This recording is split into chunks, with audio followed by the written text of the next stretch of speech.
nagilak sakit di ay kayo. Iyawan. As in.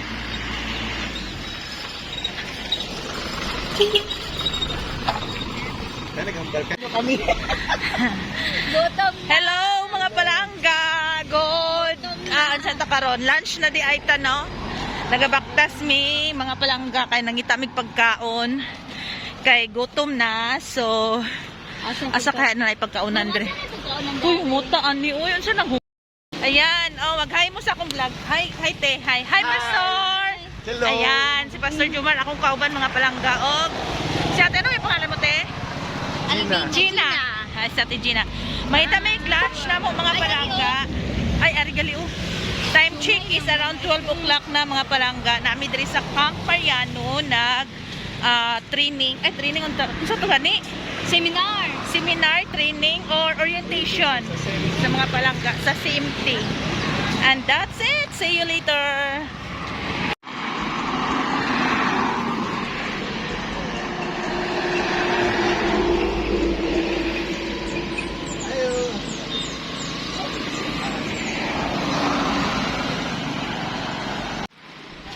Ayan na mga palangga. Pauli na kami. Tapos na kami kain. Ayan, oh, yan ang view. Ganda, no? Ayan. Hala, mangutana dahil ko ani, oh. This is the Calathea.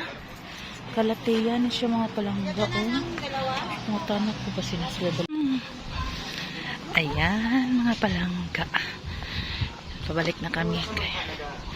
Mag-start na pod for 1 o'clock.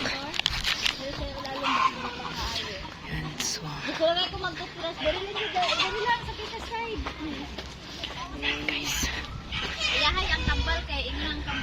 Grabe kainit. Wow. Ayan, dire na. Ay, sintas na ko. Ay, hala. Wait.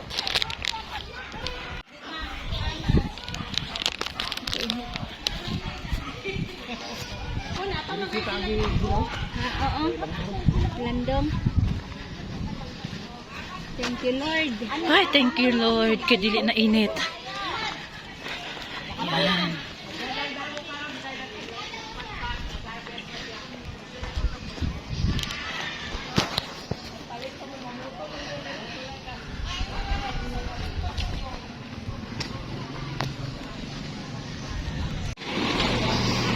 Ayan mga palangga. So, did you notice na daghan siyag balay kahit camp siya?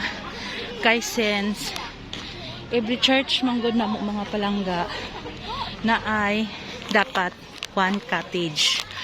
Kaya siya daghan cottages. Actually, dili ni siya balay, cottage siya. Cottage siya mga palangga. So kami, ang lanton apupong is wala pa mi cottage nga gi-construct pero nagpalit na pod mi bago, nag-apply mi bago karon og kanang yuta mga palangga. So na actually nag-apply na mi og luti diri. So murag schedule for payment na to siya. So luti pa lang ang naami pero wala miss pasang cottage. So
Thanks for supporting me mga palangga.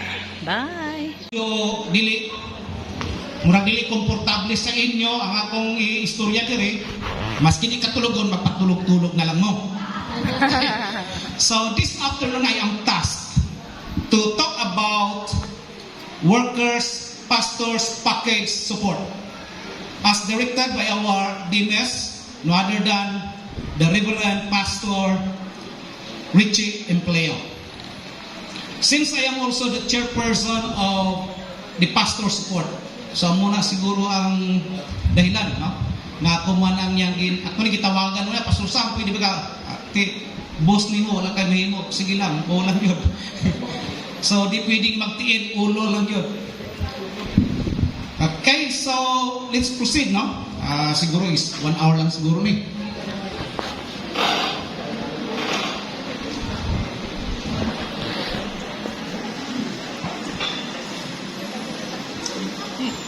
So,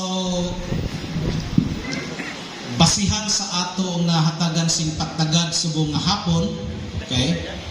Siling kanina ni Dr. Joel Capiri, dapat ang pastor, mga officer sa simbahan, si MT members, di lang kabalo sa gitawag naton nga blue book, dapat kabalo po ta sa black book. Yan. So, Micah chapter 6 verse 8, sino naka-memorize? Oh, wala naka-memorize. Di ba may kanta na? He has shown thee, oh man, what is good and what the Lord requires of you. Di ba? Okay, so amo na ang content sa Micah chapter 6 verse 8. Okay, basahan na natin. He has told you, oh man, what is good and what does the Lord require of you, but to do justice and to love kindness and to walk humbly with your God. Oh, ang iba siyang memorize man yun, di ba? Nalipatan lang siguro. Okay, so amo ni ang background. Okay, nga ginsulat po din ni Prophet Micah. Okay, so a little background na ito. The Prophet Micah was a contemporary of Prophet Isaiah. He lived in a small village named Morisheth, not far from the city of Gath. Kaya nga, kung i-google niyo, pagbutan mo Morisheth, ibutan niya Morisheth, Gath. Yan. So, not far from the city of Gath, which was destroyed by the Syrians when they invaded Judah. Living in this village, Micah came into a daily contact with the people who suffered most of the system of land tenure against which Isaiah protested. So, may mga gitawag na nato nga social injustices pa sa ito na, no? So, daghan na ni mga nagakatabok sini. So, when Micah began his ministry, the northern kingdom still existed, and Micah's earliest messages were addressed to the people of Israel, as well as to those living in Judah. Diba, na-divide ang Israel into two kingdoms, the northern kingdom as well as the southern kingdom. Okay, the northern kingdom, then Judah. So Micah lived among the poor people and sympathized with them because of their hard lot. In many respects, his work was similar to that of the prophet Amos, especially regarding what he said about social and economic conditions. Now, ang tanong po, based on Micah chapter 6 verse 8, what God requires of us as His people, as His children. Bilang Kristohanon, bilang anak sa Ginoo, ano ba gid ang gusto sa Ginoo sa aton? Ano ba ang luyag sa Ginoo nga atong himuon? Okay? O pagkahiwaton. Number 1, sige daw, shall we read that together? Justly or justice. Kung justisya gani, anong butsing ganon? Kung anong tama, tama. Diba? Kung anong mali, mali. Okay. So, what does it mean? It means that we must give to everyone what is right and proper. Kung justisya, dapat ihatag mo sa isa, ano ang tama, kag nagkalaigo. That's an obligation that we have to them, no? To others. We must not do wrong to anyone, but we must do right to everyone. Okay? Kung justisya, di ka magtapak sa karapatan sa isa. No? Botsing ganon, wala sang gitawag naton nga pag-oppress, pagpigos na. And in other words, we should give people their due. That means to deal with others justly without oppression, persecution, abuse, or maltreatment, without taking advantage or exploitation. And that is to respect each other's right. By this, you have to follow the divine law, actually not on divine law, the Bible, and then we have also the ecclesiastical law, of which meron kitang tinatawag na policies, guidelines, naka-stipulate sa aton nga administrative guidelines sa local church, no? Okay, so we have the manual or the blue book. Okay, so when we speak of the law of the land, of course, di ba? Di pwede nga mag-separate kita, although very clear. The separation of the church and the state, tama na. Pero hindi pwede nga din mag-separate din ang simbahan sa estado, bangod kay diin man makita ang simbahan. Still, we are bound sa gitawag nato na law of the land. Under gihapon kita. Okay, so how to apply this in the church? Paano na ito ni-apply? Kay sila ni Propeta Micah, okay? What God requires of us to do? Justice. Okay? So, may we not fall to what I call, gitawag ko ni religious exploitation. Okay? Kapalo mo ano ni religious exploitation? Actually, amo ni ang problema sa isa ka grupo. Ginapadala niya ang iyang membro dito sa mga gitawag naton nga other countries. Labi na nga gitawag naton nga mga pungsod or countries nga gitawag naton nga kanang hayahan. Okay? Kakanuhimoon sa ilang mga membro dito. Ha? Mangulikta. Oh. Actually, ginaksyon na, no? Even in US, amo na siya. So, amo na ginahimo. Bisan diri sa Pilipinas, ang ilang membro, pabaligyaw bulag, pabaligyaw kutsinta, puto. Okay. Kung kisa po, Nagbagolbo lang sa atong kasimbahan, actually, kung isa wala lang nato na gid makita ba, that is already religious exploitation. So ilang pastor, amo lagi ni mahatag na mo pastor, ti ministry man ni pastor, di man ni ministry. Di ba? Ti okay lang pastor ang imong asawa, di lang na sweldohan. Package na lang ba? Ti ministry man ni. Na. Pero pwede gud makahatag, pero di lang gyud mo hatag. So, kung pwede ka makahatag, kung di ka maghatag, that is considered exploitation. You take advantage of the other. Klaro ba na? Daw, di na patulog-tulog na ginuan ka ron. Oh, okay? Sige. Kini, actually, dili ni demand. But it is just a presentation of what is right. Okay? Justice man eh. So, dili ni demand, baka magsilingaw karon, aba, di na mo na kaya, ano nilang ni karon na mo pastor karon? Oh.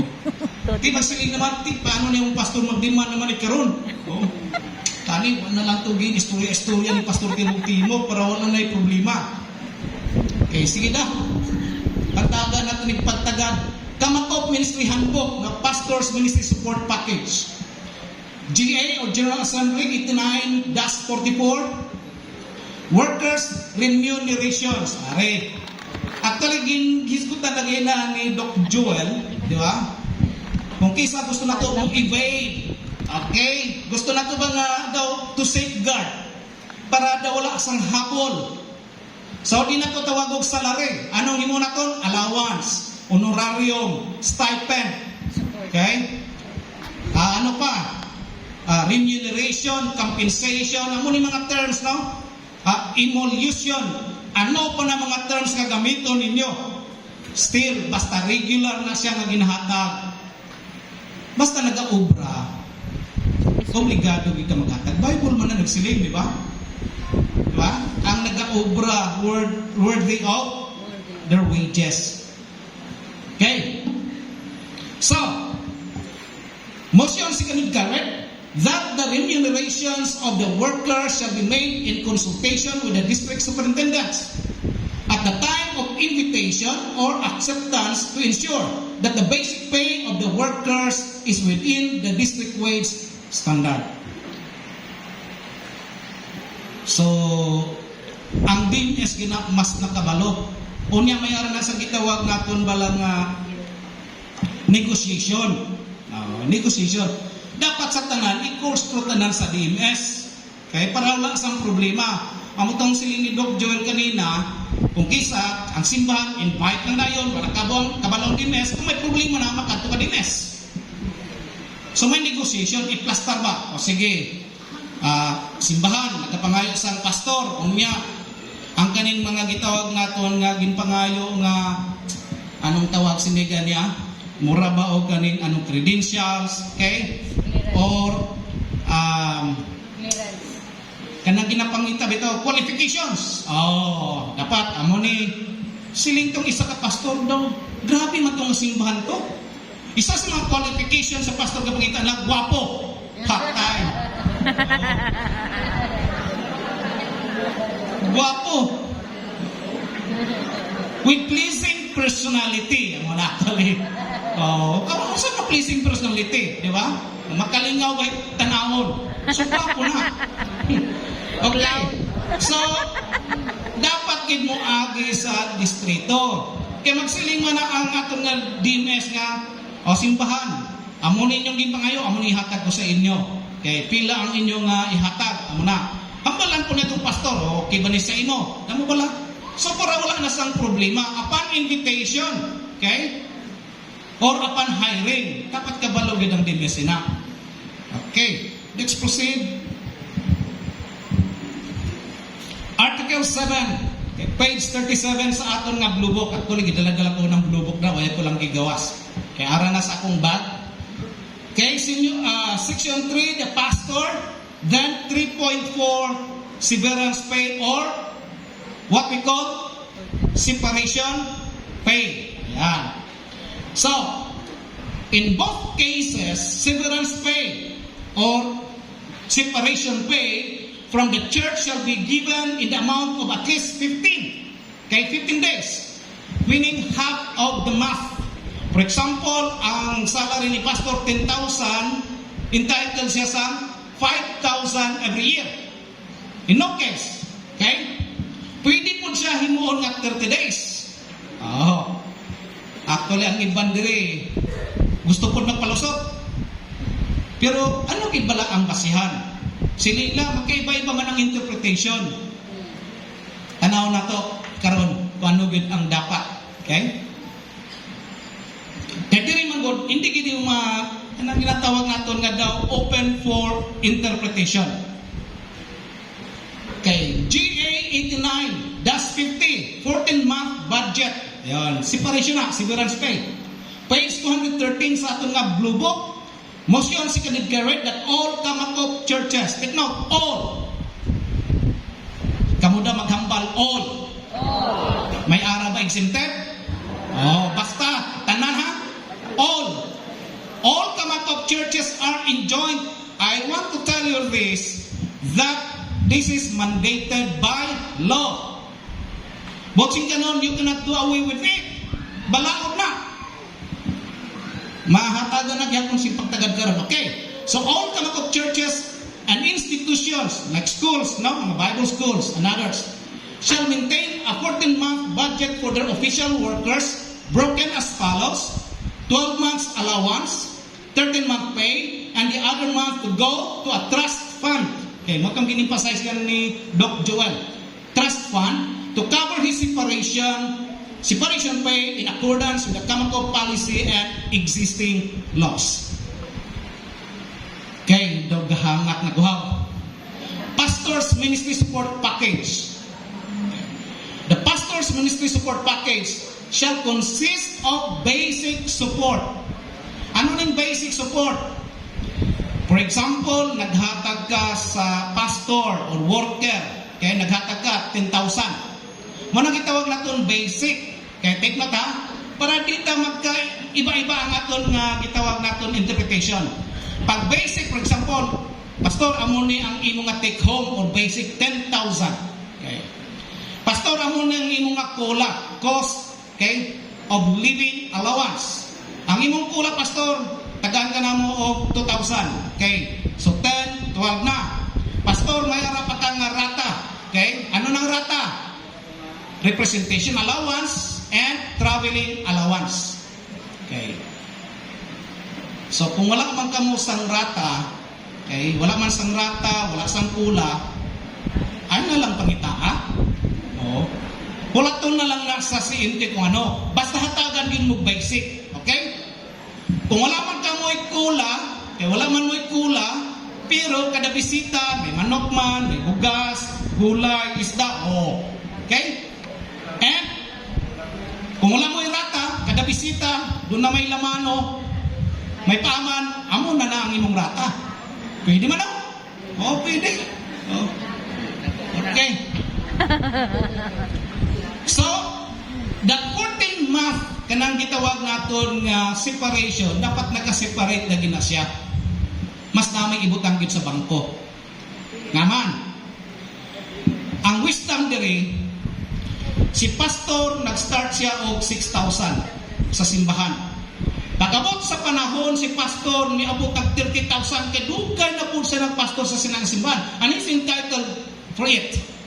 Pagkabot niya karon sila niya panahon na gid nga din magpahulay nako, panahon na po transfer naman or magsiling naman ang mga membro nga, pastor, panahon na po magpahulay ka na. Hawlay po ka. Ayaw i-insist nga, hindi, ulay magkapahalin sa akong diri. Okay? So, 30,000. Meaning the present, actually, may explanation na rin hapon. Ang 30%, ang 30,000, amo ng present ni mga ginabaton, amo na ang imong basihan sa imong separation pay. Kuha? Oh. Amo na basihan. Dili pwede nga, pastor, 6,000 na to, amo na itong basihan nimo. Oh. Kung dito ta sa 30 days. Pero kung 15 days lang, ang inyong agreement, depende na sa agreement, kung 15 days lang yung agreement, so dito lang ka sa 15,000 ang imong makuha. I do hope klaro na sa aton. Are. The minister's wife, GA 89-46 page 158 sa aton nga blue book. Motion seconded Garrett that the wife of a worker employed in a local church or Kamakop institution shall, whenever possible, be provided with a ministry in accordance with their spiritual gift or training. Pero actually, ang nagkakatabo gid package na taon si Mrs. Paaman, pakapin. Ang na nagkakatabo. Pero klaro din sa blue book, dapat pangitaan yun. Okay? Pwede man siya sa CE. Okay? Kung sa music ang yan, depende sa giftings. Depende. Di ba? Oh. So, ang iban man, ati, dili na natin patudloon si pastora sa Priskon. Ano na siya? So, depende na na. Okay? Basta hatagan. Okay? Be provided with the ministry in accordance with their spiritual gift or training. If such, okay, is not possible, kung hindi maging posible, she should be at least be covered with SSS, PhilHealth, and with ERP based on minimum wage scale or equal her husband. So kung wala man kayo allowance si Mrs., ihatag ang SSS, PhilHealth, kag ERP. Amo lang gina. Okay? Minimum, pero kung maalwan, ihatag ang kung ano itong ginahatag kay pastor, amo po itong ihatag sa Mrs. Para pag-retire, di magsiling si pastor nga, ayuhan tago na nga po kay dako-dako rin ng pensyon ko. May lang na mo kay gamay-gamay. So dapat pantay man eh. Okay, may note po dito. The wife of the demas who is not employed shall be covered with PhilHealth, SSS, and ERP. I-cover gani ang asawa sa pastor, ihan pa kaya ang asawa sa demas. Di ba? Okay, dire. GE 89-75, approval of SSS for lay preachers. Page 213. May mga lay preachers ba dire? Wala? Lay preachers? Why? Di lang ito magtaas ka mo, ha? Okay, motion seconded carried.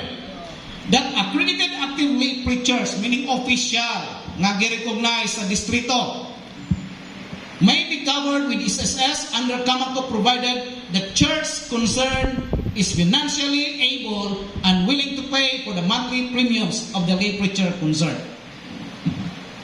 So, ang mga lay preachers pwede po maka-avail sa SSS, okay?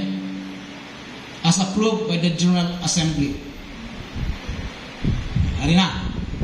Silong kayo na, mayroon kita divine law, mayroon kita nga ecclesiastical law, mayroon kita nga law of the land.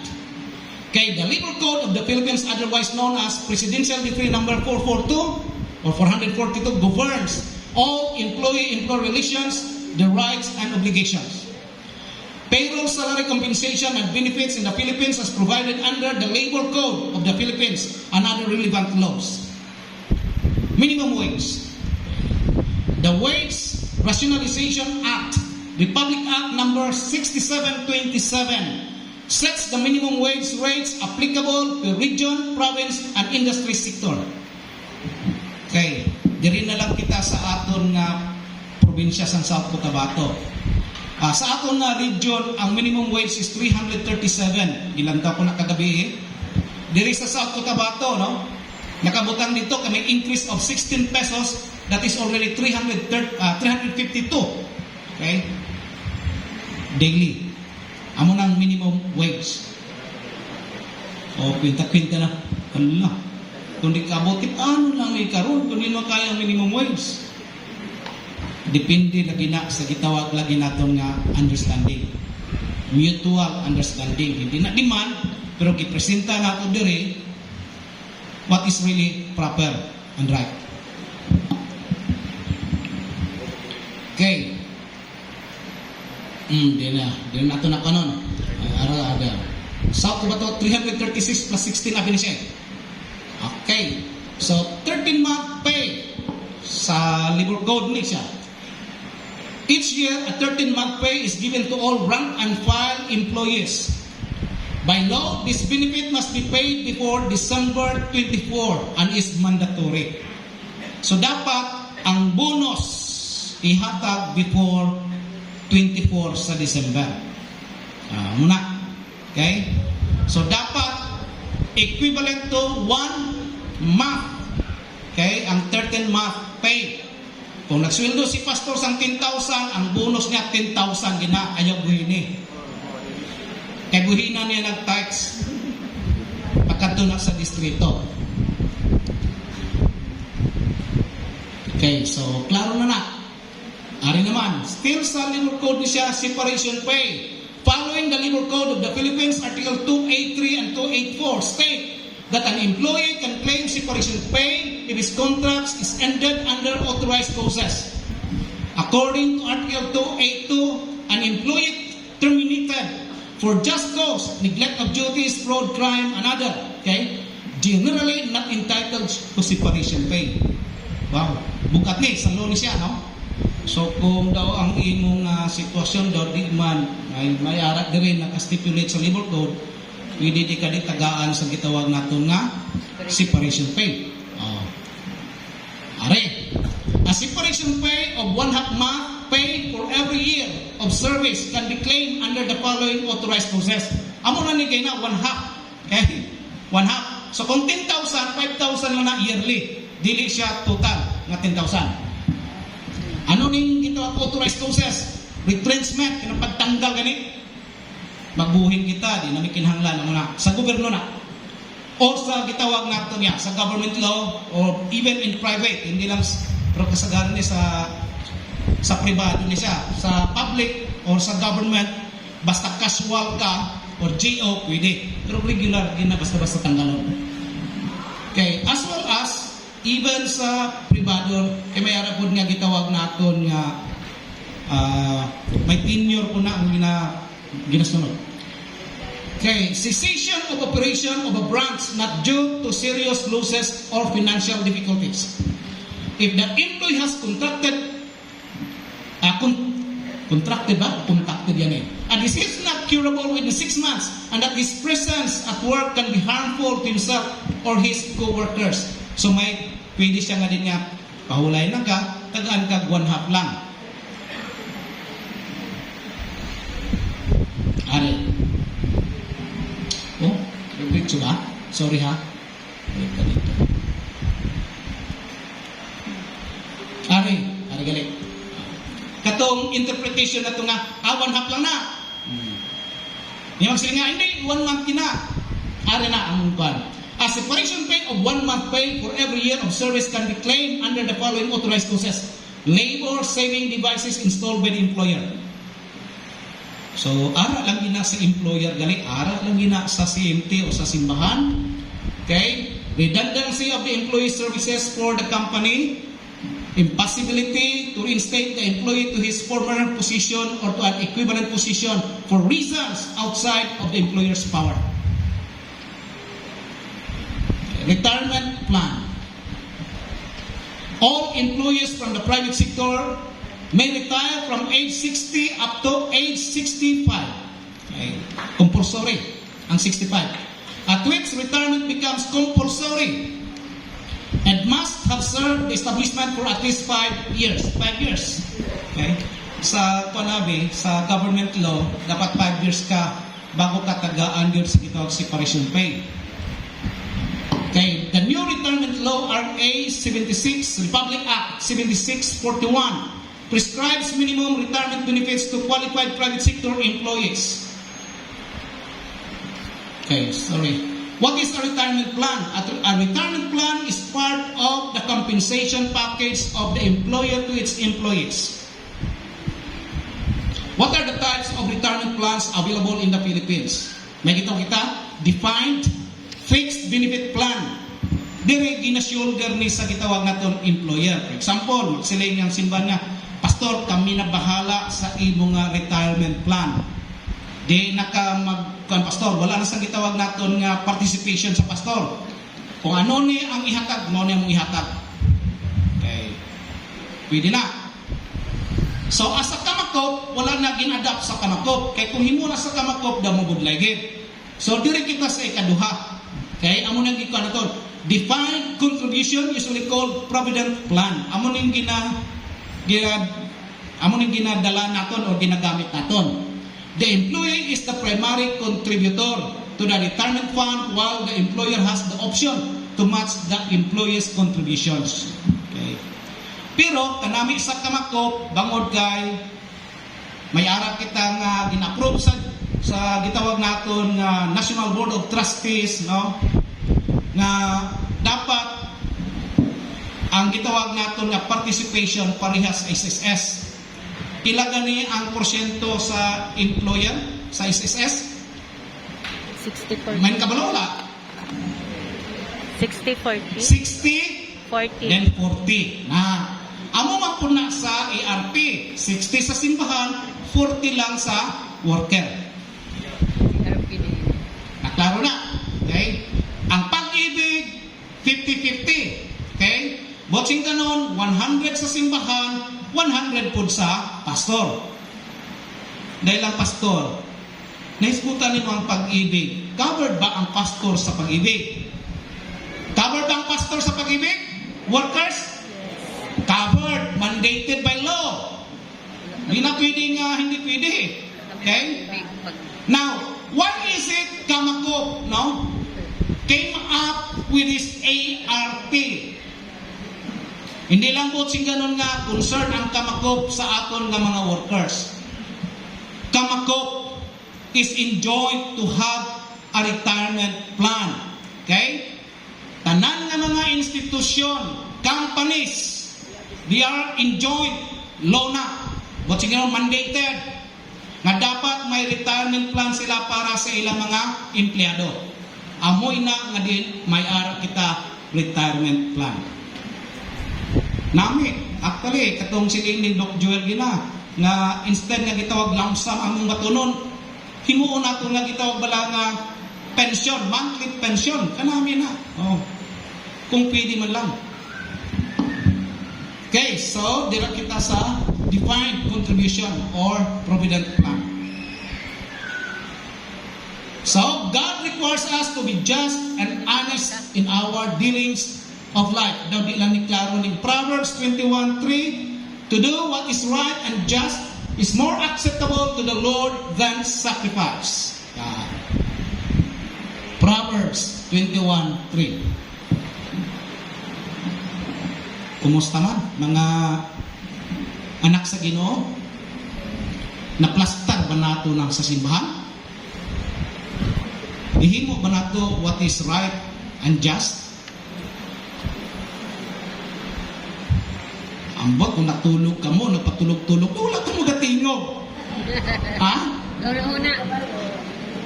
Una. Oh, kusong tananig kay amo man ang gina-require sa Ginoo sa aton. Kanina, to do justice. Number 2, to love mercy or kindness. Okay? So it says that we must love mercy. We must take pleasure in it as God does. And we must be glad for any opportunity to do good. And we must do it cheerfully. This is beyond doing justice. Ang mercy di ay masubra pa ni justisya. Butsing ganon, nga din niya, amo man ni ang requirement yun, amo man ni ginadiman sa law, pero kami, kay maalwan kami, maluyon kami, dagdagan pa ginamon. Amo na gitawag double honor. Tama? No? Mercy. Ikaloy. Okay, so because you will be sensitive to one's situation and needs and be willing to help or give to one's needs. Finally, because God is merciful, He expects His children to be merciful. Luke chapter 6 verse 36, be therefore merciful as your Father also is merciful. Maluluyon. Thirdly, to walk humbly with our God. Di ba sa Enoch? Wala siya nakagig kamatayon kay gikuha sa Ginoo. Because he walked with God. Very humble si Enoch. And of course, gitawag naton matutungid dira sa Ginoo. So humble people focus more on God and others than on themselves. Amo na ng mga mapinubuson na tao. Okay? Una ging consider niya ang Ginoo, ang iban, bago gid ang iyang kaugalingon. Wala niya giisip una-una ang iyang kaugalingon. So biblical humility is also the recognition by us that by ourselves we are inadequate, without dignity and worthless. Yet because we are created in God's image and because believers are in Christ, we have infinite worth and dignity. True humility does not produce pride, but instead it produces gratitude. Since God is both our creator and redeemer, our existence and righteousness depend on Him. Philippians chapter 2, 4-11, and it says, each of you should be concerned not only about your own interest, but about the interest of others as well. You should have the same attitude toward one another that Christ Jesus had, who though He existed in the form of God, did not regard equality with God as something to be grasped, but emptied Himself by taking on the form of a slave, by looking like other men, and by sharing in human nature. He humbled Himself by becoming obedient to the point of death, even death on a cross. As a result, God highly exalted Him and gave Him the name that is above every name, so that at the name of Jesus, every knee will bow, in heaven and on earth and under the earth, and every tongue confess that Jesus Christ is Lord, to the glory of God the Father. Remember, we have only one great Master, our Almighty God. Don't try to lord over. Amo to kanina, no? Even pastors, dili pag siling nga din nga ako lang ina masunod diri, dili pud elder o sino man dira. Okay? Isa lang gid ang aton the great Master. And of course, the head of the church is the Lord Jesus Christ. Okay? BD 90-75, Senior Pastor as Chief Elder. So, motions can be carried that in conformity with the J 42-89 be amended as follows, that the Senior Pastor remains as Chief Elder and Chairman of the Board of Elders. So, kung gisunod naton ang gitawag naton church ministry team, ang pastor as elder, chief elder gid siya, wala na ilang chief elder sa simbahan. Ang pastor, senior pastor. Okay? Senior pastor, siya ang may katungod magpatawag sa meeting, siya ang may katungod nga din nga mag-preside sa meeting as stipulated sa ating nga blue book.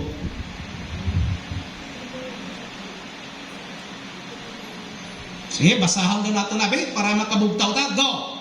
If you don't want to be humble, then you stumble. Go, okay. Okay, so remember the three things that God requires of us. Number one. Second. To love mercy or kindness, to walk humbly with our Thank you so much. And once again, good afternoon. Hi! Gasa magsunog ako sa ilan. Abot lang pag-angayan ba ko? Okay, are we ready to proceed? Amen? Kato ready, taas ang kamot. Kaway-kaway, uban ra sa gwa, way nagakaway-kaway, way gano'n nagapamati ngayon. Ara. Okay. Bati na ka mo na? Ha? Bati ka mo?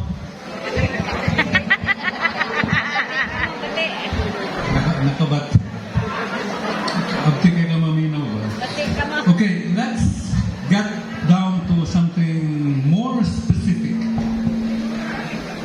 Or gigo nila, let's now get into the nuts and bolts of what we want to do here. So far, we are trying to give you the big picture. No, gikan sa devotional ganiha. We talk about our calling as leaders, officials, elders, deacons, members of the CMT.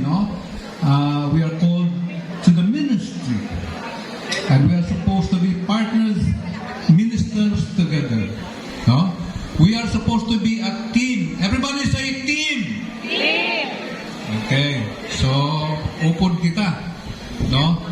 Dili ta parehas sa mga bulaanon. Sana.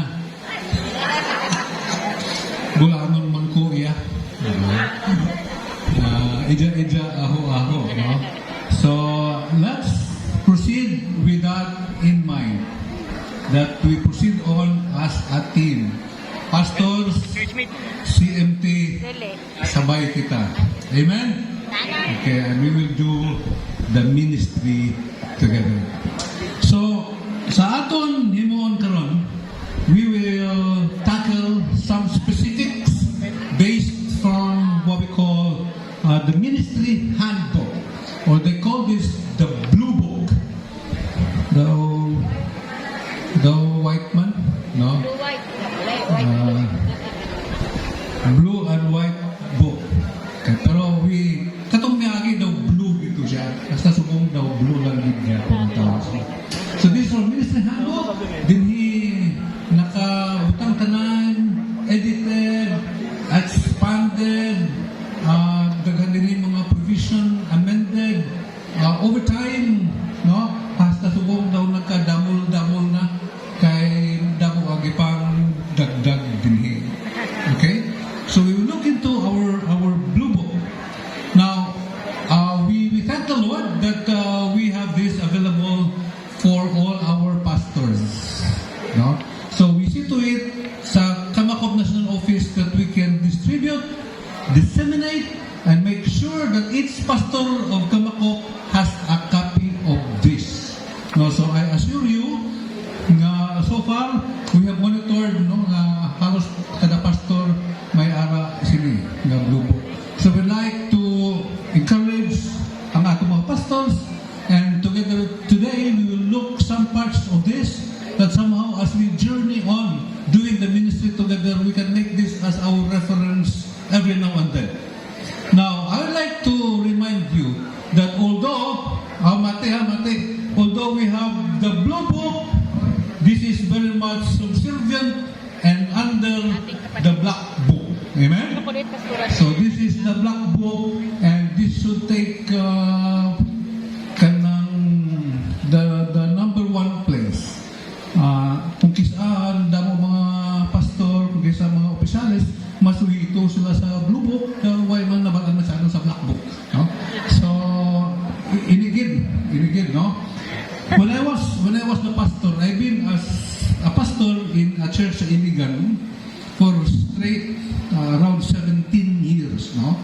And most of our people there are from the academe, mga state universities around Iligan, Marawi, etc. And so they're quite conversant with the policies and etc.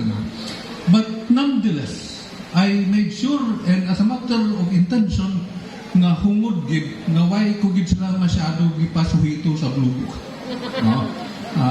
Nag-umpisa gid kami sa Black Book, so we did a lot of discipleship, etc.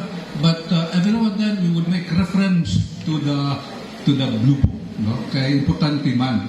Okay, so we would like to say that every pastor must hold the Black Book on his right hand and the Blue Book on his left hand. So side by side, together we will grow spiritually, and hopefully we are also knowledgeable and conversant with mga policies. So let's proceed on. Okay. So sa Blue Book, ara mga introductions nila, no? And in the very starting chapter 3 is the chapter on what we call local church administrative ministry guidelines, and this is amended. Okay, so let's talk this morning for an hour or so about what we call local church administrative ministry guidelines. For those who were here the last time, this is more of a reinforcement with some additional comments as we go along. So particularly, we'll look into the local church. Kanina, si Pastor Bong mentioned about the very initial first part there of this article 1 of this chapter 3. The name of the local church, the name of the local church shall be Lumulok Alliance Church of the Christian and Missionary Alliance Churches of the Philippines. So, we need to make sure sa ato ng mga signages, signboards, whatever official documents that we carry along side by side. No? So you put the particular name of your church wherever you are located, however you name that church. But along on the right side or below should be of the Christian and Missionary Alliance Churches of the Philippines. That will identify you right away kung sino ina, no? Although may logo kadra, but we would like to make that very clear, no? So we would like to state who we are, and that has to be very clear. Now, in the Article 2, again, it was mentioned kanina ni Pastor Bong, it's about the vision and mission statement. Can we read this together, everybody? I think you have the printed notes there, and we have here also those who can see. Let's read this together. Section 1, our vision. Ready, go. Mission-driven Christian congregation, transforming communities here and beyond for the glory of God. So that is the big picture in terms of who we are and what we want to do, the very direction that we want to pursue as an organization, as a denomination. So that gives us, it encapsulates, no, in that very short statement, ang aton nagitawag na vision. Directly, right after that is, of course, no, most of you come from the corporate context world. So kung may vision, may araman sing mission. Again, sabay aton basahon ang mission statement. Ready, go. The local church exists to aggressively win people to Christ, integrate them into the church life, disciple them to become responsible citizens, engaged in planting missionary churches and in holistic and developmental ministries, and rejoicing in worship in the community and beyond to the glory of God. So this is what we call wider. So as a church, we operate standing on the very foundation in terms of our direction, ang framework na gitawag nato na wider. So this is not just something na parang kung may ara maayo, kung wala okay lang, no? It is a matter that is very much clearly stipulated in our bylaws or in our article.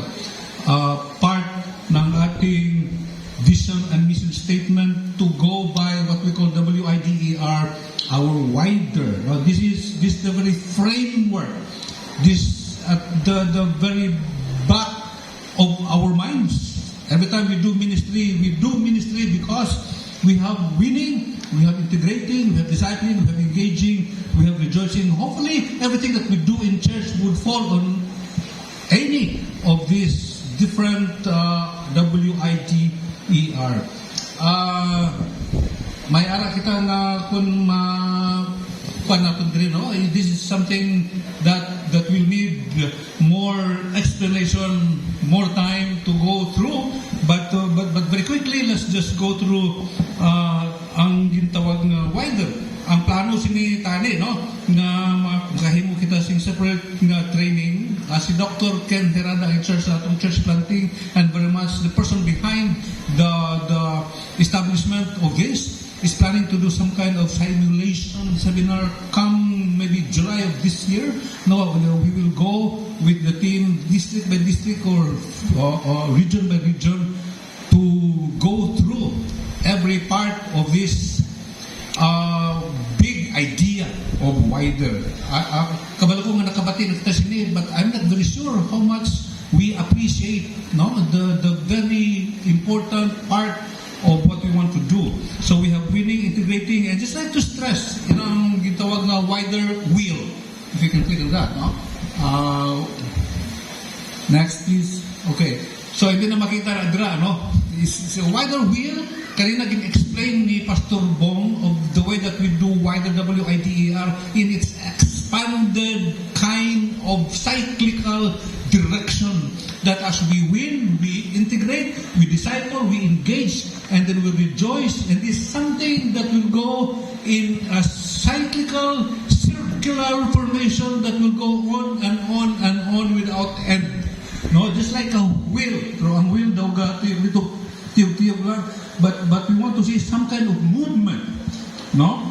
That as we win, we bring people in, integrate, and then those we have integrated, we disciple them, we make them mature, strengthen them, the foundation, and then we engage them. That means we disciple them, and then we engage, train them to do the ministry, and then we send them back to the community and do the same pattern again, process of winning, integrating, discipling, engaging, and rejoicing. At may ara ng mga damo ng mga steps, 12 steps na sundon, away na kita kain. We'll just go through it very quickly. And I just want to show to you yung wheel as another example model from what Pastor Bob has shown kanina of the way that we want to see wider operate function in our church. So mga CMT, no, I hope we can take a look at this again and try to review and see where our church at right now, if it is in sync with what we want to see in Commonwealth churches based on our ministry framework called wider. Okay? Let's proceed on and move on to section 2. Ma'am, if you can look at that. Section 2, and after the wider is called the formation and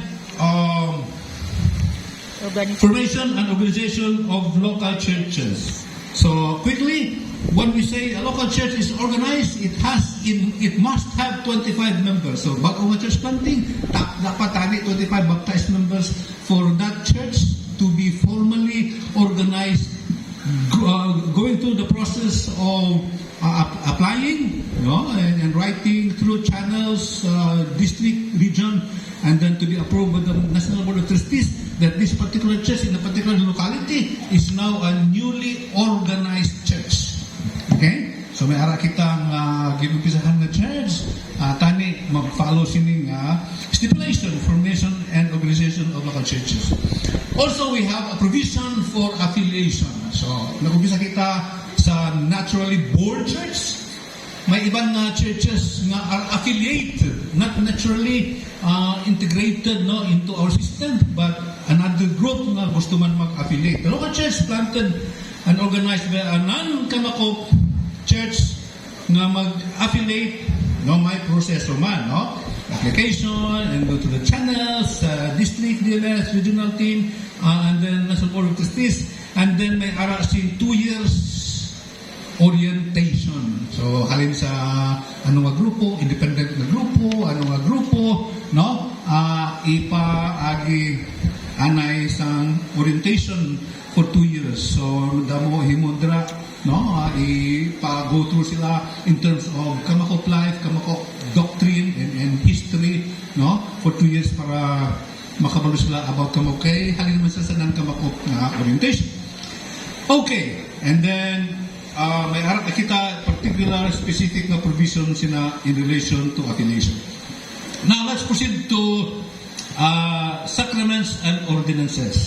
Sacraments and ordinances. So, we would like to call, ano man ang, mamangkot ko, ano sa aton sa Kamakop, ano ginahimo ta, nagintawag ta sacraments and ordinances na gina-observe natin?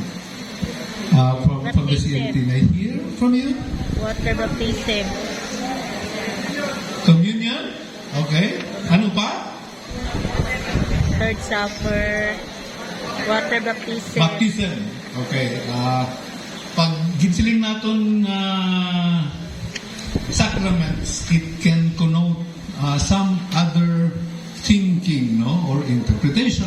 For example, sa ibang na church, damo sila sing sacraments. But sa aton, we would like to believe it is sacraments is not just as they understood it, but we want to see it as also as ordinance. Let me explain. So one is, okay, may ara sing footnote din here. I like to read this kasi this is important. Sacrament is not a means of grace. So why ta nagpati nga ang sacraments among paging maluwas kita nga mabaptize kita or maano kita, there's some kind, as we take the communion, this kind of magical, we eat the body of Christ. It's not that way we understand. But it's not a means of grace. It's an expression of, or it's an outward and visible sign of an individual inward and spiritual grace, which we freely receive by faith in Christ Jesus. Ordinance, on the other hand, something to do with order or command. So we would like to take heed from Jesus' instruction. Sabi ni Jesus, do this, Lord's Supper. Go and baptize. That's another command. So we baptize. So the Lord's Supper and baptism are also ordinances, but more than just ordinances. I'd like to explain further as we go along. Now, so water baptism symbolizes the believer's identification with Christ. If we do this, ano aton mode of baptism? Immersion. Mangkot, pwede ba pouring? Pwede ba sprinkling? But our as a matter of policy, in our guidelines, water baptism shall be administered by immersion, and we have a basis for that. An applicant for membership who had been baptized by another mode of baptism, for example, may magpa-member kag na-baptize din na-baptize naman ko, pastor, na pouring na ako, na sprinkling na ako, pwede okay na to, pikes na to, anong siling sa aton ginsiling din However, they may be baptized again by immersion if they so desire. So we let them go through orientation, di ba? My teaching, ano tawag sila? Baptismal instruction. So we give them the biblical basis with and somehow we let them feel. After that, they will decide. At may siguro magpa-immersion ng gig ko gihapon. No? So, but hindi natin pagpiliton kung para sa ila daw okay naman to again. An ordained minister license, Mr. Kamakobasayan, local church, sa conduct the wala baptism, kung waay si senior pastor, pwede man sin elder, no? Kung sino man duly recognized leader there, no, that is certified by the DNS. So, kung wala si pastor, kag elder, maskin intern pwede man, no? Kung certified siya sa DNS. Kag matagaan siya sa mga baptismal certificate in quadruple, no? Kay may makadto sa ginbaptize sa church, national office, kag sa district office man. Kag atong ginitaguan, no? Kay ginkapit na si subong sang iban as an official legal document, no? Kung kisan na dula, kita may file gid man ang church or ang district man. So dapat apat ka forma sa pinapal. Now that's baptism.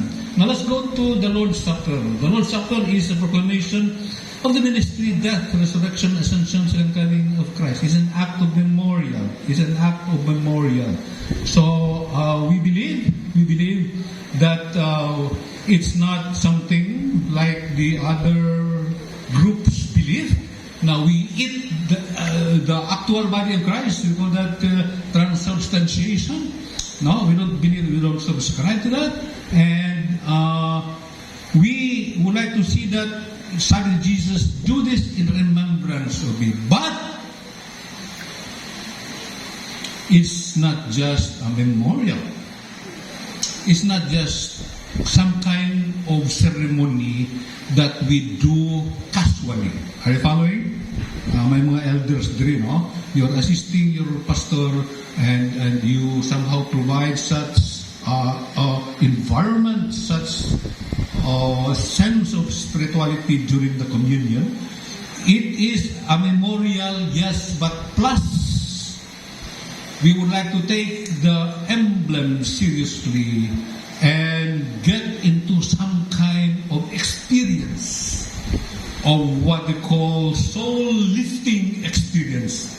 So it's not just something mundane, something earthly, something casual, like the physical bread, but there's some kind of inner, deeper spiritual reality to it. Are you following? Not that it can give us salvation, not that we eat some kind of magical thing there, but deep inside our spirit, no, we believe that we have been ministered to. There's some kind of visitation from God. So we do it not every Sunday, no? Para once in a month, there's some kind of expectation and anticipation. Wow, communion. Not anyone also. So that everyone will give the necessary value for that. So the Lord's Supper shall be administered at least once a month. It shall be administered by the ordained or licensed minister. In case wala, no, pwede nga po ang elder, intern pastor, dapat ma-authorize, certified by the DMS. Okay? Now I'd like to add, no? Please, CMT, especially the deaconesses who are handling the preparation of the communion elements, take extra care of the leftover emblems, bread and wine. Kung kisa tapos communion na dalaga na itong mga bata to kagkaon sobra sa tinapay, no? Tapos kung daw gutom na ihapsing kwarta sing offering ko on na ito kay mag-isnak-isnak kita, no? I hope that should not be. Amen? Amen. Okay. No. I'm not saying that there's some kind of magic there. But bago ka lang, pangamuyuan mo sila, daw pagkatapos daw saway lang, no? Keep it, no? And secure it in a place na hindi kung sino lang makuha, you know? And dispose it properly. Are we good? Okay. So that's something that I would like ask. Why na masyado no na why man nasulat ng Greek? Pero that's something we believe that is very much biblical and something that we need to do. Another standards and practices in relation to the solemnization of marriage, no? Well, para naman sa mga pastor, no? We follow the family code, but I think the CMT must be knowledgeable of this, no? Is provided the family code of the Philippines and officiated in the local church by the duly licensed resident minister. Kung may ara, ibang non-resident evangelical, it has to be with proper arrangement with the resident minister. Kag ang ikasal, at least sa atong family code, ano? At least ikasal ni pastor, isa gid sakop nga sa simbahan, no? Kung magkasal ang pastor nga hindi niya membro, bawal ina. No? I think the pastors know that, but the CMT must be equally knowledgeable. Okay? So, kung may ara sing ibang pastor, it has to be coordinated properly in the local church. And we do not recognize same-sex marriages. No, we have made that as a matter of NBOT action. No, na kung okay na ina sa iban, as kamakop we don't. So, CMT, we advise our pastor, no, basi si pastor dako honorarium to ng mga agi nagpakasal, no, we don't allow that, no, same sex, okay. Okay, 4 copies I think, and also reminder sa mga pastor, we follow no proxy policy, no, so that means hindi kayo mapirma ka lang sila si mag officiate, no? That's not allowed also anymore. Now, quickly, dedication of children. The spiritual duties of parents of children should be constantly observed before the congregation. Raising children is a matter of a community duty, and we do that as a matter of a church community. So it has to be done in the presence, observed before the congregation. So we do the dedication of children as part of the worship service. No, the presentation of young children to the Lord's practice commanded by Scripture, stimulating to the faith and zeal of parents, and can be spiritually helpful to the child when she comes to an age of accountability. So it can give encouragement, and the whole congregation can be part of that, not necessarily as witnesses, but maybe community witnesses, no? Na ara sila, and that they're part to, they have a role to play for the child, for the family as well. So that the pastor will officiate and then give instructions to the parents and sponsors, no? And we have a biblical basis for that. Now, dedication of children is administered to children of Kamakop members. In the case of children of non-Kamakop parents, the officiating minister has the discretion, sabi pa, no, to officiate the dedication provided any of the parents has expressed the intention to dedicate the child. So, istoryahon anay, kaunselan anay, no, matulungan, ma-lead dira kay Jesus sa gospel, no, ini nga mga inubaptize nga daw may problema pa, no. So we do that on a special arrangement, but normally we do that inside the church as part of the worship service, okay, as members of the church. Again, 4 copies.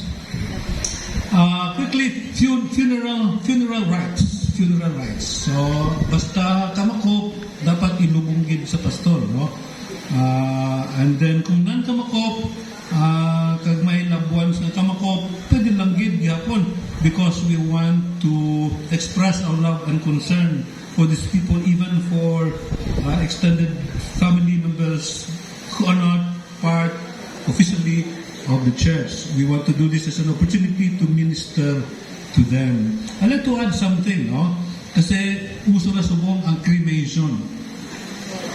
No? We would like to keep the remains, no? Urn. Dira sa balay. We would like to make a suggestion, tani, no?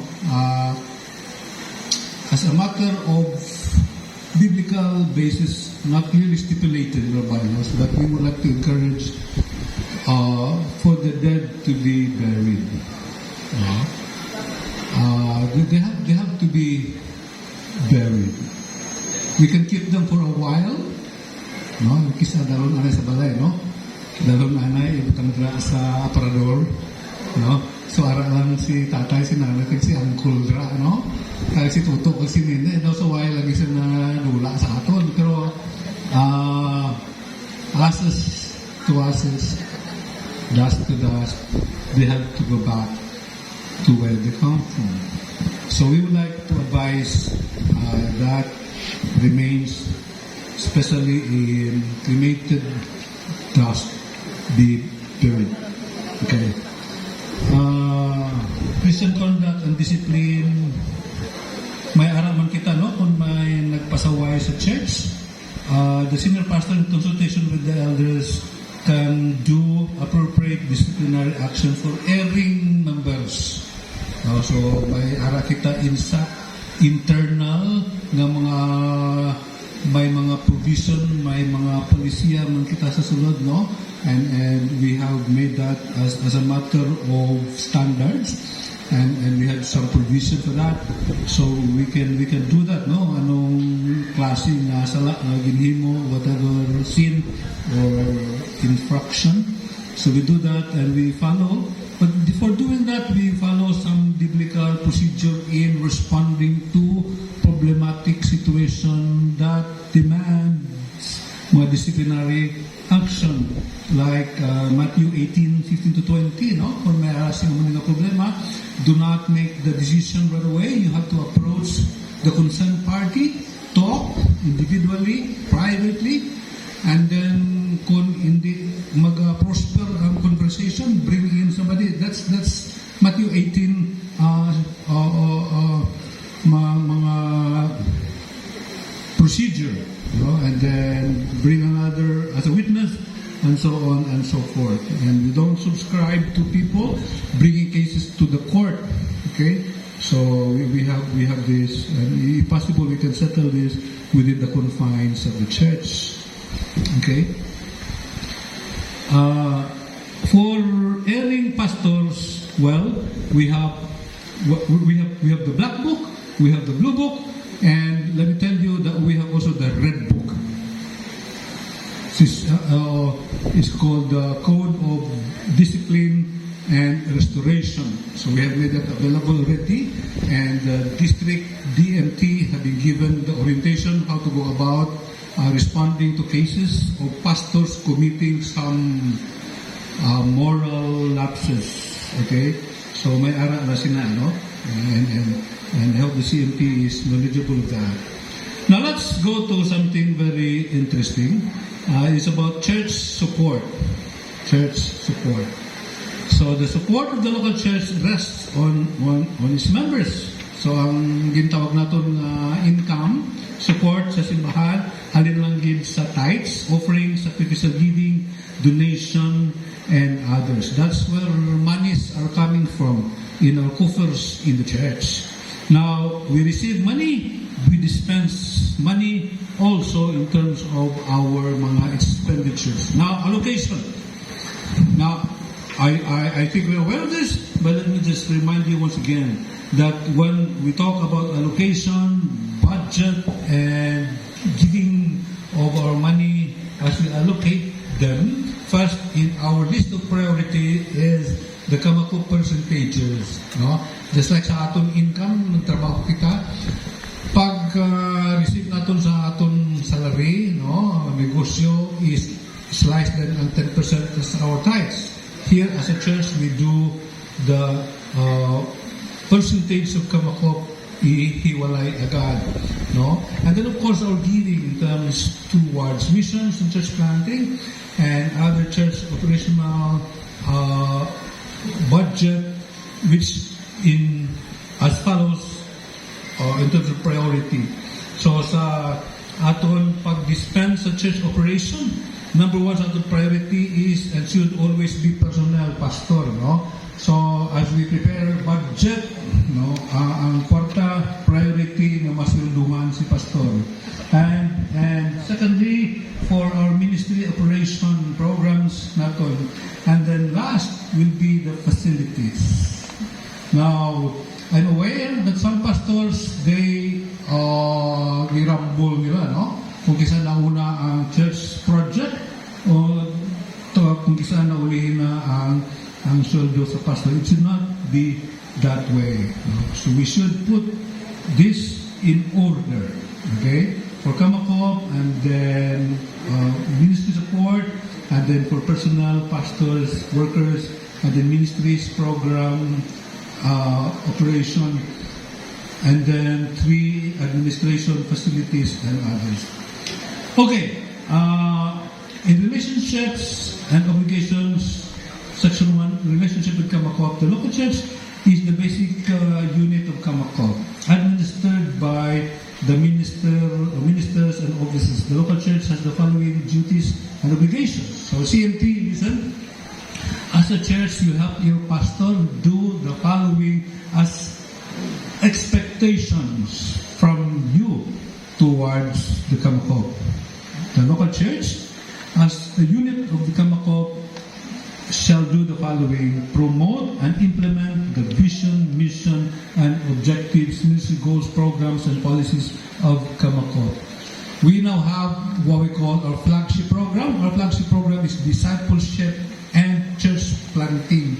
So we set a goal 5 years ago to plant 750 churches. In our upcoming district forum, we'll be reporting that we have overshot ang atong target for church planting, no? And that's good Glory news, to God. okay? And also, for example, we made targets for small groups, and there are good results for that as well. So we would like to promote, no? Pag siling sa Kamakop, wider, we do wider. Pag siling sa Kamakop na flagship program, discipleship and church planting, ako man na ang sundun ta, no? Subong niya, ako na lang unahan, no? But this is something for the consumption. I think this is very relevant now to all of us members of the CMT. Bishop Ed Cahes has come up with one important ministry direction, coined as +1. Everybody say +1. No? Madagdag kita isa. Primarily, every church in the bishop, big and small, tambok, niwang, ano man itsura sa mga simbahan, nga ma-plant kita sang church. So dati-dati, we have a national initiated program, we made a target, and we have done that already. Now we praise the Lord, and that we will continue to do that. We continue to support my church planters, we give money to support our church planters and missions, but we would like this time to make it as something our own. Amen? That kung kisa may church planting dito, the white masyado sing attachment and connection. Kung kisa makarugit na pre-request, reports, magaling na. No, but this time we would like to see each individual church, each CMT to engage and to participate, by which your church maghimo sing anuman church planting na kamo langgin direkta ang nagahimo, nagasuporta, nagapadagan sila. So that is our main connection. We expect every church, the pastor supported by the CMT, to promote, implement the vision, mission of Kamakop. I have mentioned that a while ago. Also, as part of our commitment, CMT for each church to contribute at least 15% of its general fund to Kamakop. So all the incomes, money is coming from the tithes, offerings of our people that are not designated, no, may iban man sa mission, but tithes, we will, 16% will go to our remittances forwarded for Kamakop through the district. So you give for mission also, etc. No? Now, as we do this, the local church as a basic unit of Kamakop shall have, no? Kung kamati kita, no?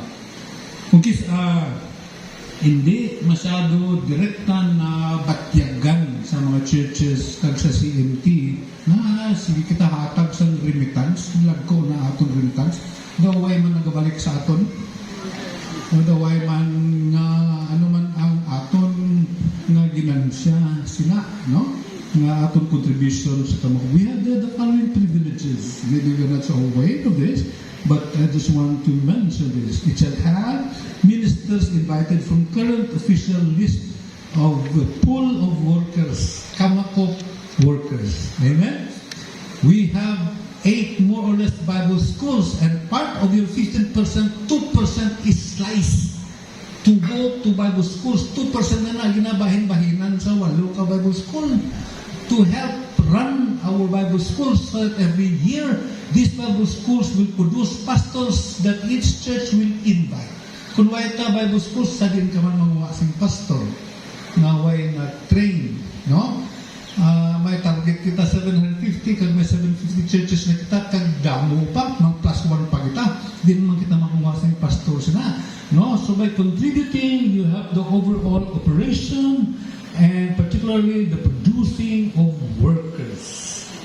That's first, no? It shall have been trained by Bible school, colleges, seminaries.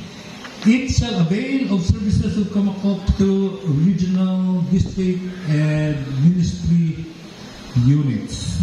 So we give you some ministry services. We give you materials. Subong yan. Let me tell you, CMT, no? Subong yan, Kamakop is not anymore in want for materials. We have all the materials in what do you call this? Yung printed and soft, hard and soft copies that can be available to you. Voluminous materials of all sorts of curriculum to run WIDER wider. So we have all this in English, in Cebuano, in Tagalog. We have videos, we have handbooks, we have leadership guide, etc. So we have all this, and these are all available to you free. So that's part of our obligation, of our commitment to you sa siling naton sa in return of your giving. Number 3, D. It shall be entitled to the position of Kamakop in matters of law in the legitimate exercise of its rights and obligations against third parties, as well as doctrine, practice, and fellowship with the society. It shall be aided by Kamakop in promotion of the missionary evangelism programs of the church. You are an official, legitimate Kamakop. We have our legal personality. Sa SEC, we do submit GIS every time. And we have lawyers. We have our structure in doctrine, in polity, in legality.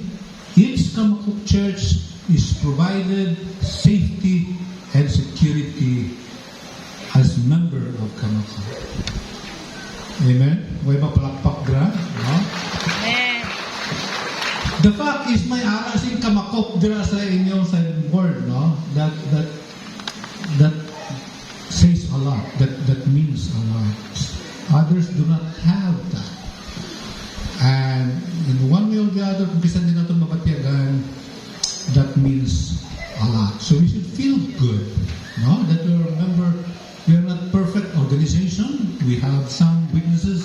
business, but we try our best to serve our people, to serve our churches, to serve you, the CMT. So, Tani, when I know this, I did a DNS once. No? May araw mga churches, naman ang what's in there for us? Parang wala, no? Kung makata kami, ano man namon ginansya, mga utol. Okay, so relationship with the region, district, and other ministry, we have the structure layer for what we call regional ministry unit. We have church ministry unit, we have the district ministry unit, we have the regional ministry unit, we have the national admin. But ining sa regional, hindi pa masyado operational. Pero may ara na provision sila, no? Why pa si subong part-time pa lang, hindi, ang tawag natin, supposed to be RD, Regional Director, pero tawag natin si DMS Richie is part-time RMC, Regional Ministry Coordinator. So he takes care of other district of ECMR also, no? So kung kisaway siya sa the district because he's helping other districts. Hopefully we can do full-time, and Bishop is very much bent in doing that. Okay? So we have that region. Organizations and ministry, CMT, no? We have the congregation and we have the church ministry unit. We are not congregational. We are not also Presbyterian. We are mestizo, no? So we operate by congregation. That means the congregation meets on a regular basis. They decide, they vote, 2/3 vote for the appointment, confirmation of church officers, and then the pastor will give report to the congregation. I think we have that somewhere here, but maybe I can just mention, no, that the pastor every second Sunday of January, okay, the senior pastor will give state of the church address, SOCA. So, CMT, kung wala pa naka-report si pastor, mahatag ka si report, no? So, he will give report, ano na, himo sa 2022, ano ang, now, kung hindi masyado awkward mag-report kay why man sing plano, why target, why goals. Okay. So the pastor in coordination, in tandem with the CMT will make plans, no, in terms of ministry goals like that for 2023, 2024, and then every start of the year, what happened in the past year, it will be reported. State versus accomplishment, no, based on the goals stated early on. Okay, so there's the congregation, and they will be part by which the CMT is also voted upon the appointment of the pastor. Now, the CMT, kayo na, ito na yun, you know? The CMT shall be composed of all ministers, kunyara, multiple ministers, pastors, associate pastor, etc., no? All pastors, all elders, but not all deacons, no? Just the chief deacon, chief deaconess, the secretary, treasurer, and auxiliary heads. So the function is to perform the following: approve the programs, budget, the projects of the local church, to take charge of the overall administration ministry of the church to the pastors. No, they will evaluate, monitor, kaya yun may report. So they will see ano ang nahimo. Invite and hire ministers in consultation with the DMS. Okay? So we expect that the CMT is in charge of that.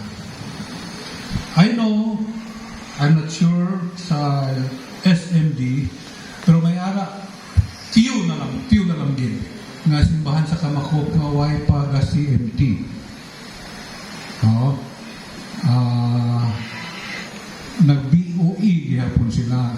So in terms of the overall leadership in the structure, it's not the CMT composition, but the group of elders who does that. We have gone past that, no? Amo ina sa una pero hindi na subong. The CMT, and then the CMT led by the senior pastor, who is the presiding officer and the chairman of the CMT. He presides the meeting. Amo ina, no? The pastor, the pastor, the secretary leader, and he's the chief elder, and he presides meetings of the CMT. He shall promote, lead, implementing vision, mission, progress, ministry goals of Kamakop. He appoint church elders, all other officers, and bring that back to the body to be confirmed 2/3 vote. Okay, I think we've been doing that, no? And then, ito na, no? He presides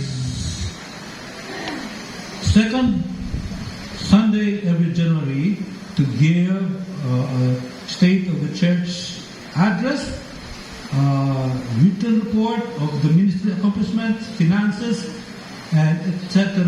that was covered sa niaging tuig. So please take note of that. Okay? Appointment and confirmation, a minister may apply or be invited by the local church through the DMS. Now CMT, make sure that we follow this. We do not shortcut the process or put aside, do not course through the district. No? So kung may ara mag-apply or i-invite kita na pastor, always channel that to the district. No? Ang letter dapat CC to the DMS. And the pastor that will apply to the church, dapat mo agi gidman sa district. No? I've been at DMS, damo mga churches, direkta makuha sing pastor, hindi na mag-agi sa district. Kung may problema, maagi man sa district. No? So, amo na kay si DMS mag-process, mag-verify, mga yung clearance, mga yung background, inihalin, kung sa may kinaiya ini nga pastor, how can we have this pastor succeed sa inyong church subong. Okay?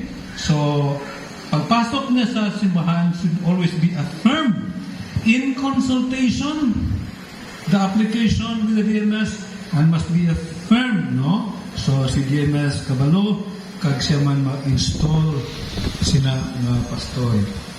And then he will discuss with the CMT mga contracts, mga salary or ministry package.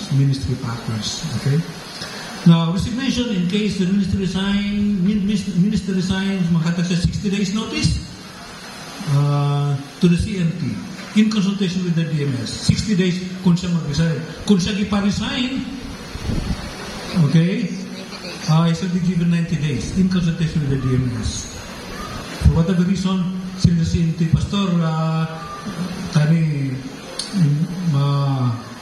end na ang services for whatever reason, and then we give him 90 days. Okay? Kag may mga basis dira, no, in terms of why we do that. Okay. In terms of unresolved conflict, pwede kung may problema, no, the pastor in relation to the CMT in relation to the pastor will coordinate with the district, and they will make the decision, investigation, attention on the matter, and make the necessary decision. No? Kung may problema, may appeal, he can appeal to the higher-ups, region, district, region, and then up to the MDOT in that process. Okay, severance pay. Nalapit na kita, no? In both cases, severance pay from the church should be given to the amount of at least 15 days. At least, some churches will give 30 days. I know of some churches, no? Sa severance nila, they're generous enough. And that's okay. That's not in the bylaws. That's not something the pastor will demand. But 15 days is something that is stipulated there, no? For every year of service, 15 days. But in no case shall the amount less than 30 days in case short lang yan stay. Okay? Now, pastors' ministry support package. Now, we try to avoid using terms like salary, no? For some reason. So we call it ministry package. So siguro ang contract, we call that ministry covenant. Okay? Para maglikay ta sa kung amo na ano. No? So ministry support package. So of course, take note, ha? Mga CMT, we see to it. Damo mga pastors, huwag pag nakumpleto ang kung entitled lang sila, no? I mean, like ang iba, lampas na sa edad. But as much as we can, we give them SSS, PhilHealth, and ED, ARP healthcare. And 13th month, as mandated by law, and 14th month. So 14th month is for the severance pay that has to be kept in trust. Kung kisa si pastor i-advance na, every year makuha sa 14th month. The reason, the logic behind is the pastor will have something. Depensa. In kaso, for whatever reason, no, na mawais sa ating trabaho, especially towards the end, no, sa senior retiral age, may na-accumulated siya ng mga 14th month. We are, in Kamakop, we are contemplating keeping that money of 14th month in the national office. It's just a thought, no? But we make that you responsible in trust, no? That you can keep that so that the pastor will have something as a matter of future severance pay. Okay? Kung may masyado na intindihan, I hope you just take note, and then later on, I hope you sometimes still have time, a little time. We're almost there. Church elder. The office of the elder, taas daw kamay sa elders.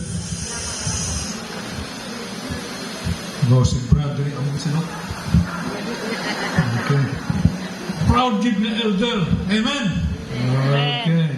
So, kamugid ang amon ng mga kaabag sa ministry. Church elder.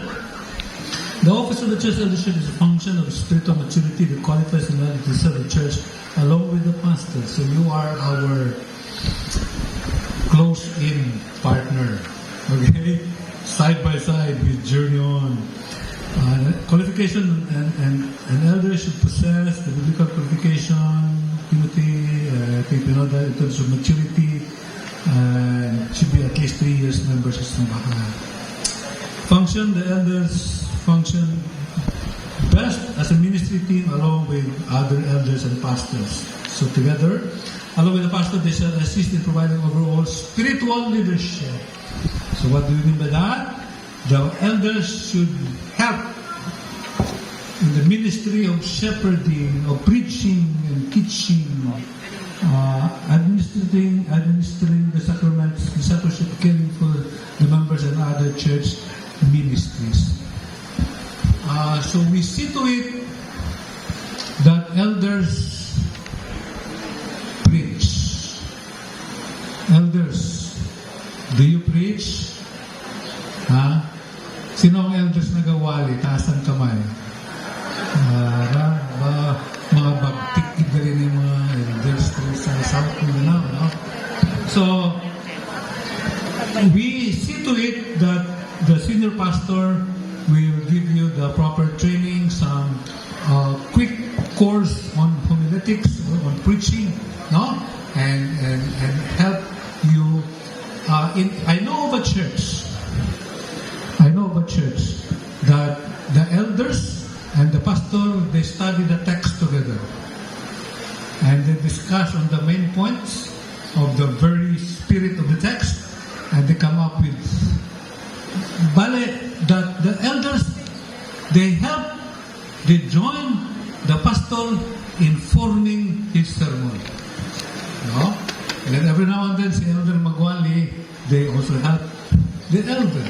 The good thing is that after the preaching, this group will sit down again and they will evaluate and give feedback and comments. Pastor, why man yung gisunod tong akong suggestion na muna, no? So, sawayon nila si Pastor, no? Pagwali ni Elder, sawayon man ni Pastor. So, balusay lang mo, no? But, that's the best way to grow and to learn and to improve in our preaching. And the good thing there is there's mentoring, there's partnership, no?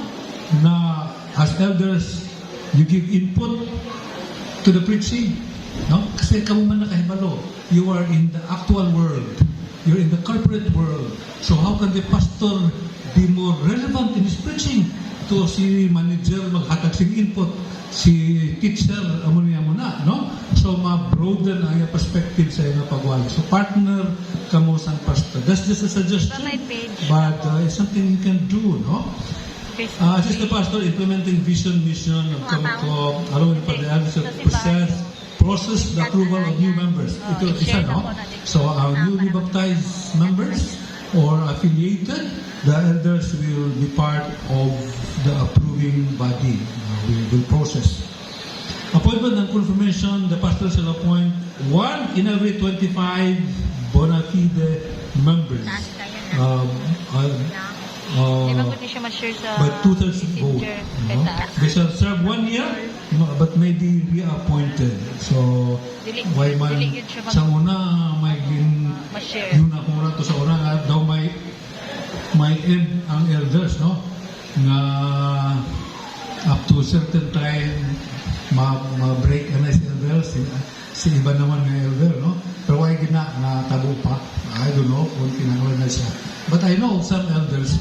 In fact, in the church that I had been to before, sinig siya sa kaya doon, ma-rest ko na yung pastora. Okay? So, iba naman, no? Pagkadugay-dugay na, balik naman siya, okay lang. Mas nakapahulay naman siya. Other officers, okay? All other officers of the church will be chosen according to biblical qualification, 2 years. We have the deacons, no? Deacons, taas ang wala na gamot. Right. Kaya na to. Wala, no? So, deacons, just a reminder, no? Assist the pastor elders in more on financial matters, expenditure, preparation, budget approval, and purchase of equipment and properties, maintenance, building, etc. Something to do with temporalities and material things inside the church. Inventory, no, so that's the job of the deacons. But warning. Okay, yes. Lapit na sir. Okay, there's a lead. Now deacons, it's hindi butsing ganon na dra lang kamo kwarta-kwarta lang, no? Or building. You can also lead Bible studies, prayer meetings, visitation, and other ministries. They shall choose officers, no? Among themselves, mag-decide sila sino ang head deacon or may arasing mga committees na inform nila. 1 deacon every 25 and appointment, confirmation. Deaconess, taas do ka kamot. Okay, deaconesses will assist the pastor in managing the affairs of the local church following areas. Preparation of communion elements. Amo to sila kumagin, ano? Ipuso naton communion, ayuso naton. Beautification of the church buildings, surroundings, hosting of guest fellowships in the church. In the exercise of the spiritual gifts also lead Bible study, prayer meeting, visitation, and other ministries of the local church. choose their own officers, committees. Again, one deaconess for 25, an appointment and confirmation also. Okay? Treasurer. Tindog. Tindog. Patindog yun.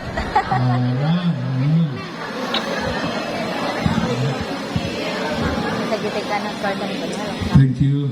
We salute you, no? Treasurer.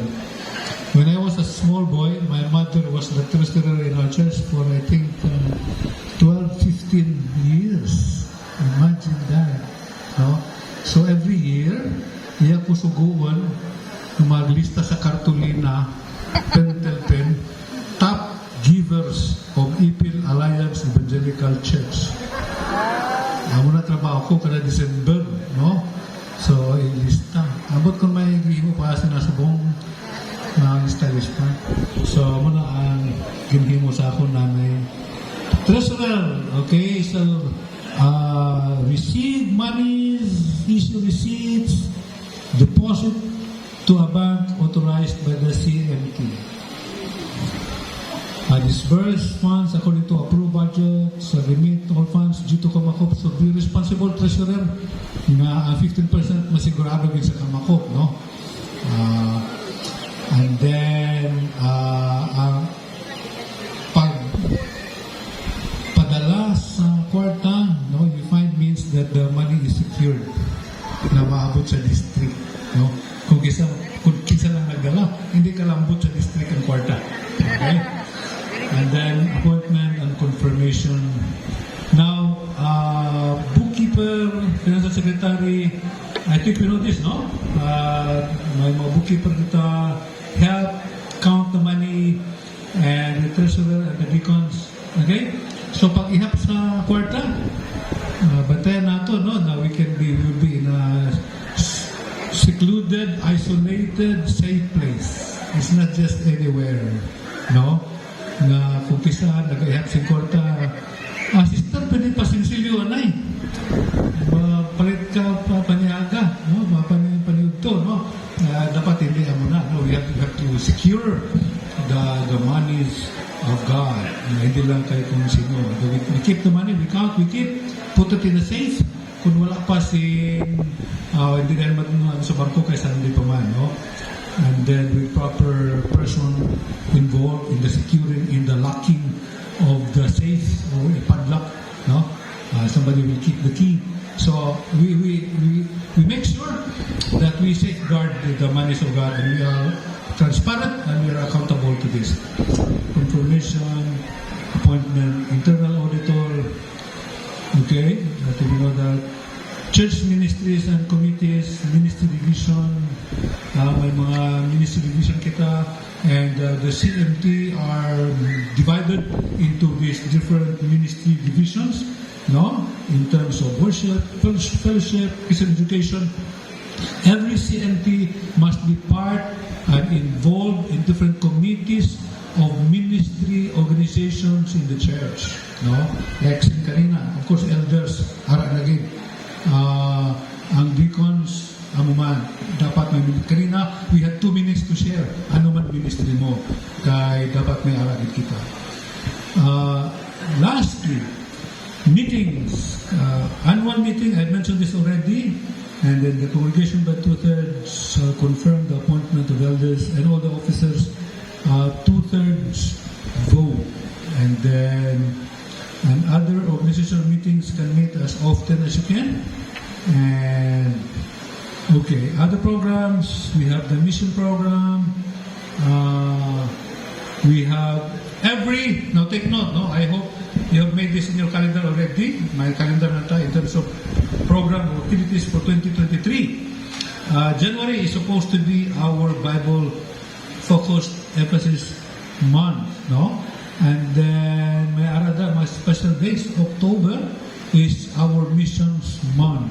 September is our Kamakop month.